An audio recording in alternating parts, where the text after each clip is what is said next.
Spika wa bunge ya bũrũri Moses Wetangula augĩte nĩ harĩ bata wa kũmba thirikari nyandanduku kuona ikuruhanĩtie makabira marĩ mothe na maciaro nĩ mambĩtie kuonekana. Sasa tujenge nchi yetu. Raila ako broad based, ameleta watu wake wako kwa serikali. For the first time in the history of Kenya, waziri wa pesa anatoka hapa Nyanza. For the first time.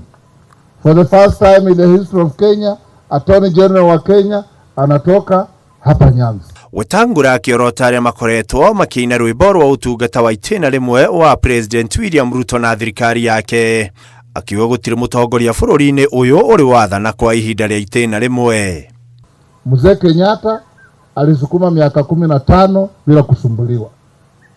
Mzee Moi alihangaishwa kidogo hapa na pale, lakini alisukuma miaka ngapi? 24. Mzee Kibaki amekuja amesukuma miaka ngapi? 10. Uhuru amekuja amesukuma ngapi? 10. Sasa kwa nini Ruto naye asisukume yake 10?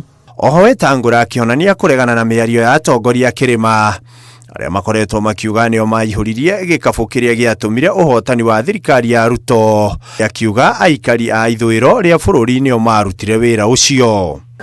Hii serikali naona nikiungana na William tunaweza kushinda. Na kutoka kule kwetu sisi ndio tuliangushia William ratili ya kura. Kama hatungeingia mambo ingekuwa vingine, kwa sababu walikuwa wamevamia watu wazito. Ihinda-inĩ rĩu Wetangula agĩũkĩrĩra mũtu wa makanitha gũcokeria ateti na atongoria mbeca iria macanga. Kanisa yangu ya Catholic wameanza mambo ingine sielewi, unaenda huko na wakusanyia pesa wanakurudishia. Sasa sijui kama ile kidogo nitatoa hapa mtanirudishia. Simeona hiyo mambo kule kwingine. Handũ-inĩ ha Inooro TV, rĩtwa rĩakwa nĩ Ikua wa Boshi.